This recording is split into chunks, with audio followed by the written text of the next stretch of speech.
what advice do you give to your oil and gas clientele that are, in a traditional oil and gas leasing play, but want to make sure that they're securing all the rights that are potentially available to them? What advice do you give them in their granting language? Oil, gas, and other minerals is pretty standard. Are you advising them to expand upon that to be much more detailed and inclusive of, specific minerals? Yeah, well, and that's exactly right because as it stands right now, the other minerals, it's still a question mark as to whether or not lithium falls within that definition, and that's where Texas gets a little bit squirrely. You have to separately sort of litigate or legislatively decide if any new substance or any newly valuable substance is going to be within the definition of other minerals. And right now, very few things other than, again, uranium, like I mentioned earlier, is one of the cases where they've said, okay, this falls within that definition. So yes, if you want to make sure you're securing like rights to the brine, rights to the lithium, you're going to probably want to specifically enumerate those, and don't count on that being within the definition of other minerals, at least not in the immediate term. Eventually, probably, but not anytime soon. Yeah.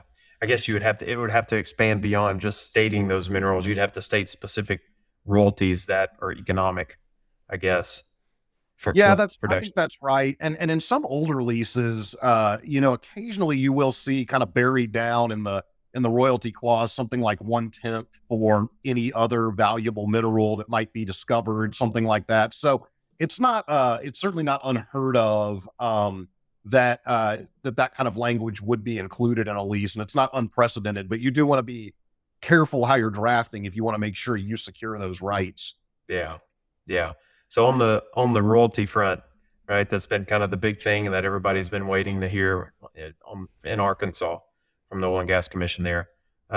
Big hearing was had over the last 30 days or so where the industry was seeking and hoping to get, the statutory royalty, confirmed and in place so that the industry knew what to expect and mineral owners knew what to expect. A lot of hoopla about it, a lot of arguing on both sides.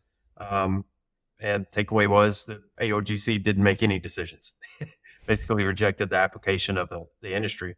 What have you learned? What are you hearing? What are you expecting for kind of moving forward on that front? Yeah, I mean, I don't think it prevents them from coming back again at some point in the future. I think at the end of the day, the royalty they proposed was probably a little bit too low. It was too far apart. They wanted, I believe, 1.83%. Landowner groups were coming back saying, no, we want a full 1.8. I think both are probably too far at the end of the spectrum. Now, what you're seeing in other countries is anywhere from 2% to 5%. Mhm. Here in Texas, I've seen, closer to 3%, kind of in that window. And I think that below 2%, at least at this stage in the game, even with the speculative nature of the economics, I think that was just a little low for them to stomach at this point. So we'll see, what happens. I wouldn't foreclose it being revisited at some point, but certainly this first application has been rejected. Yeah, yeah. I think that's the anytime you have an emerging, concept, right? There's all the uncertainty. Certainly Yes. the Oil and Gas Commission doesn't want to misrepresent the best interest of the public, right? And lock in something that's not in the public's best interest. But there's not a lot of industry, United States, lithium brine extraction Mhm. precedent there. What are the economics? What does it cost to develop these projects? They have a view from across the world, obviously, because this is not, the first time it's happened, throughout the world. Um, so I think they got to get back to the drawing table. There's got to be a middle ground because it's undeniable that it's a world class deposit. We got to get to the point where it's economic for developers to invest the money that they need to be able to make money on these projects, but it also has to be in the best interest of the public. So I'm like you, it feels like, that 3 to 5% is probably where we'll land. But until then, it just leaves it ripe for people to come in, speculate, and throw out high royalty leases in hopes of just getting dirt. Um, Yep. and blocking up acreage. We're seeing a ton of that right now. A lot of agreements are being signed, from the landman's perspective. A lot of deals are being made and agreements being put in front of landowners that aren't operable.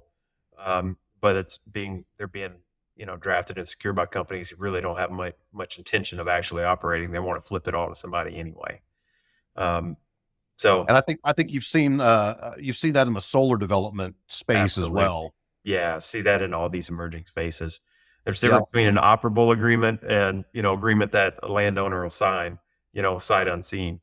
that's right. And most of these ones out negotiating these front end leases are not going to be the ones actually developing the prospect on the back end. They're well aware of that. They're wanting to take advantage of tax incentives, and Just to it's flip an asset. It's a traditional resource grab, right? that's right. That's Um, exactly right.